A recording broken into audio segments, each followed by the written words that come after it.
তিতির তখনও অক্ষত অবস্থায় দাঁড়িয়ে রয়েছে, কারণ চটটা তার গালে পড়েনি। কারণ আরাফ সেই হাতটা ধরে রেখেছে। ঢালের মতো আচমকা এসে ধরে ফেলেছে ইমা সওদাগরের তোলা হাতখানা। শক্ত হাতের কবজি মুঠোয় রেখে ঘন ঘন শ্বাস ফেলছে সে। পুরুষালী গম্ভীর স্বরে থেমে থেমে আওড়ালো আরাফ, আমার বউয়ের গায়ে হাত তোলা তো দূর, আঙুল তুলে কথা বলার আগেও আপনাকে 10 বার আমার মুখটা স্মরণ করতে হবে শ্বশুরমশাই।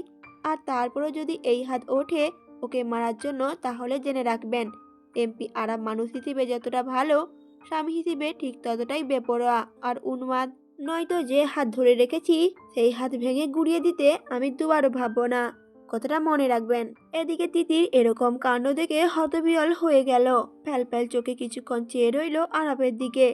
মৃভম কাটতেই আটকে উঠল যেন। আরাফের হাত থেকে ইমা সওদাগরের পৌর হাতখানা কোনো মতে ছাড়ালো।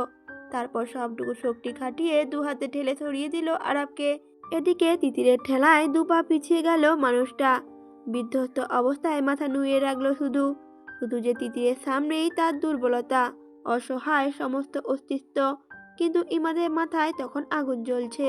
চিৎকার করে বলে উঠলেন ইমা সওদাগর, একটা হাঁটুর বয়সী ছেলে হইয়া আমারে শেখাও যে আমি মেয়ের সাথে কেমন ব্যবহার করমু। আমার মেয়েরে আমি মারি কাটি হেইটা সম্পূর্ণ আমার ব্যাপার, তুমি মাঝখানে কথা বলার কেডা?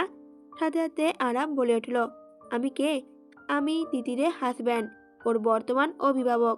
তিতিরে ভালো মন্দে খেয়াল রাখার দায়িত্ব আমার, তাই আমাকে তো কথা বলতেই হবে শ্বশুরমশাই। ঠোঁটে রয়েছে এক চিলতে হাসি। তা দেখে ইমা সওদাগর আর চুপ করে রইলেন না। অমন প্রতি উত্তরে পিঠে তেড়ে ফুড়ে আসতে নিলেই তিতির আটকালো। দুহাতে বাবাকে আগলে পরাস্ত কণ্ঠে বলে উঠল, আব্বু প্লিজ প্লিজ একটু শান্ত হও, আমি কথা দিচ্ছি তোমাকে, তোমার মতের বাইরে আমি আর এক পাও বাইরে বেড়াবো না। তুমি যা বলবে তাই শুনবো। তোমার আম্মাজান কথা দিচ্ছে তোমাকে, তুমি শুনবে না আব্বু? অবশেষে মেয়ের কথায় থামলেন ইমা সওদাগর। দৃষ্টিতে জলজলে বহিশিকা সমেত আরাফের দিকে তাকিয়ে হাঁক ছুড়লেন অন্য কাউকে। বজলু! ডাক শোনা মাত্রই ছুটে এলো কারো মতন একটা লোক। সম্ভবত বজলু। একটা লম্বা চওড়া শরীরে, দাপুটে একটা মুখ। সে ইমা সওদাগরে একটা হুকুমের অপেক্ষায় যেন নিষ্পিস করছে। ডান হাতে লুকানো চকচকে ছুরিটা। তা দেখে ফ্যাকাশে হয়ে উঠল তিতিরের মুখটা। ভয়ে আতঙ্কে ঝাপসা হয়ে উঠল চোখগুলো। আরাপে হারানোর ভয়ে কুকড়ে গেল ভিতরটা। হঠাৎ দুটো প্রিয় মানুষকেই অবাক করে দিয়েই ধপ করে বসে পড়ল বাবার পায়ের কাছে। দুহাতে জাপটে ধরল ইমা সওদাগরের পা। মুখে কিছু না বললেও ভেজা চোখগুলো তুলে চাইল বাবার দিকে। ব্যাকুলভাবে মাথা নাড়ালো দুপাশে। ইমা সওদাগর থমথমে মুখে মেয়ের দিকে চোখ ফেরালেন। ক্রোধে ফুঁসতে ফুঁসতে স্ত্রীকে ডাকলেন। মেয়েকে ভেতরে নিয়ে যেতে বললেন। শেষবারের মতো ফিরে চাইলেন আরাপের দিকে। কড়া গলায় বলে উঠলেন, শুধুমাত্র আম্মাজানের জন্য। আর কোনোদিন আমার বাড়ির চারপাশেও যেন তোমার ছায়াটাও না পড়ে। শেষবারের মতো কইয়া দিলাম। আর যদি তারপর তোমাকে এই বাড়ি কিংবা আম্মাজানের চারপাশে দেখি, তাহলে ওই দিনটাই কিন্তু জীবনের শেষ দিন হইব তোমার। আরাপ শুনে যেন শুনল না সেসব। আরাপের চোখের চাহনি তখনও তিতিরে যাওয়ার দিকে। মুগ্ধতা নিয়ে তাকিয়ে রইল তিতিরে যাওয়ার দিকে। যদিও তিতির একবারও পিছন ফিরে তাকালো না, তাতে কি? আরাপের জন্য তিতিরে ওই উদ্বেগটুকুই ছিল যেন ভালোবাসার সিলমোহর। বিচ্ছেদ তো সীমিত সময়ে মাত্র, কিন্তু এক অনিশ্চিত ভবিষ্যৎ সামনে রেখে সীমিত সময়ে এই বিচ্ছেদ কি মেনে নিতে পারবে আরাপ? সন্ধে হওয়ার আগে বৃষ্টি নামলো শহরে। তিতিরের মনে তখনও রয়েছে শূন্যতা। সেই শূন্য দৃষ্টি সমেত বারান্দার বাইরে তাকালো সে। সন্ধ্যের এই নিঃসঙ্গ বাতাসের সাথে তার সখ্যতা বহুকালের। ছোট থেকে বড় হওয়া অবধি যতবার মাকে কষ্ট পেতে দেখেছে, ততবার দুঃখটুকু বিলিয়ে দিয়েছে এই বাতাসে। চোখের পানি সাক্ষী হয়েছে এই বারান্দা আর দেয়াল, সাথে প্রতিটি গ্রিল। আজও আবার সেই প্রবল দুঃখটা অকারণেই ঘিরে ধরেছে তাকে। সাথে আষ্টে বৃষ্টে বেঁধে ফেলেছে এক কল্পনায়। তিতির ভেবে দেখলো আরাম মানুষটাও অতটাও খারাপ নন। ভালো লাগছে তাকে ওর। সে কি ভালোবাসে নাকি ভালোবাসে না তিতির? হয়তো বাসে না, কারণ এ বাড়িতে ভালোবাসা শব্দটা মূল্যহীন। আধার নামার সাথে সাথে হুট করেই এই বদ্ধ রুমের দরজায় কড়া পড়ল। নড়েচড়ে বসলো তিতির। তালাবদ্ধ রুমে কড়া নেড়ে ঢোকার নাটকে খানিকটা বিরক্ত হলো সে। সূক্ষ্ম বিদ্রুপের ছায়া পড়ল চোখে মুখে। কিছুক্ষণ বাদেই দরজা ঠেলে দাঁড়ালেন তিতিরের মা।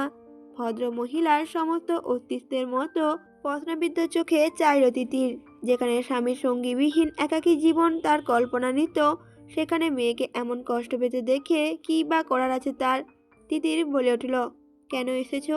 তিতিরের গলার স্বর ভারী। ভেজা অক্কিপটের সতত অভিযোগকে উপেক্ষা করে রোকসানা বেগম বলে উঠলেন, তোর বাবা নিচে ডাকছেন তোকে, চোখ মুখ মুছে নিচে আয়। মায়ের কথা শুনে তাচ্ছিল্যে স্বরে হাসল তিতির। তারপর তপ্ত চোখে তাকিয়ে বলে উঠল, এর মধ্যেই ছেলে ঠিক করে ফেলেছে আব্বু? সেটা বলতেই নিশ্চয়ই ডাকছেন নিচে। তা বিয়েটা কবে হবে, আজকেই নাকি আগামীকাল? রোকসানা বেগম তেতে উঠলেন যেন। গলার স্বর চেপে বলে উঠলেন, এত অশান্তি আমার আর ভালো লাগে না, দোহাই লাগে তোর। এবার অন্তত আমায় একটু শান্তি দে। তোদের এই বাপ মেয়ের জেদের জন্যই আমি একদিন মরে যাব, দেখিস তুই। কথাগুলো বলে ভদ্র মহিলা আর দাঁড়ালেন না, মুখে আঁচল চেপে বেরিয়ে গেলেন রুম থেকে। তিতির অপলক মায়ের প্রস্থানের পানে তাকিয়ে বিড়বিড় করে আওড়ালো, আমি অশান্তি করিনি আম্মু। আব্বুর ভয়ে তুমি আমার দিকটা বুঝতেই চাওনি কখনো। তুমি আব্বুকে এত ভয় পাও কেন বলো তো? অপরদিকে মিটিং সেরে বের হতেই আরাপের ফোনে একটা কল এলো।